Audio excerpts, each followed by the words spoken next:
بہرحال بیویاں عورتیں آگے وہی بیوی کو افاقہ کیا، وہاں سے لے کے آئی اور ایک مقام کے اوپر جو ابو موسیٰ خضری کا مقام تھا، گھر تھا، وہاں کے اوپر آپ کو ٹھہرایا گیا جو آج بیت النور کے نام سے مشہور ہے۔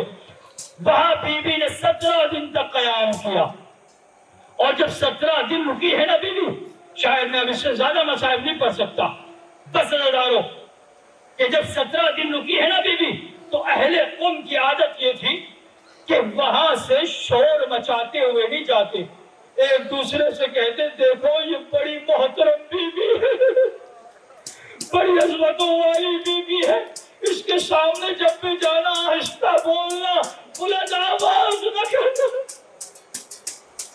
اس کے دروازے پہ جب بھی جانا اجازت لے کے جانا، بغیر اجازت کے نہ جانا۔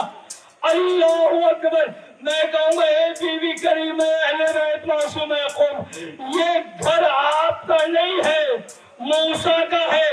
اے بی بی یہ شہر آپ کا نہیں ہے، دوسرے کا ہے۔ اے بی بی یہاں کے لوگ آپ کے نہیں ہے، دوسرے ہیں، لیکن آپ کی اتنی تعظیم، آپ کا اتنا احترام، ارے آپ کے گھر کا اتنا احترام، ذرا میرے ساتھ مدینے تو چل کے دیکھے، ایک بی بی کا گھر ہے جو کسی دوسرے کا نہیں ہے بلکہ اس کا خود کا گھر ہے۔ ارے جب اس گھر کے اندر اس کے باپ کی تعزیت دینے کے لیے لوگ آئے ہیں تیسرے دن، تو ایسے نہیں آئے بلکہ آگ و لکڑیاں لے کے آئے، اور آنے کے بعد کا اے فاطمہ ابو الحسن کو نکال دو ورنہ ہم تمہارے دروازے پہ آگ لگا دیں گے۔ ارے یہ گھر بھی بطول کا تھا، یہ شہر بھی بطول کا تھا، یہاں کے لوگ بھی مسلمان تھے، لیکن اللہ اکبر یہ کیسا انصاف تھا، یہ کیسی تعزیت تھی کہ بطول کے دروازے پہ آگ لگا دی گئی، چلتا ہوا دروازہ بطول کے اوپر گرا دیا گیا، بطول دروازے اور دیوار کے درمیان اس طریقے سے پس گئی کہ جیسے چکی کے دو پاتوں کے درمیان ارے گندم پس جاتا ہے۔ ارے بی بی کی پسلیاں ٹوٹ گئی، بی بی کہتی رہی اے ابو الحسن فاطمہ زخمی ہو گئی، میرا محسن مارا گیا، الا لعنت اللہ علی قوم الظالمین۔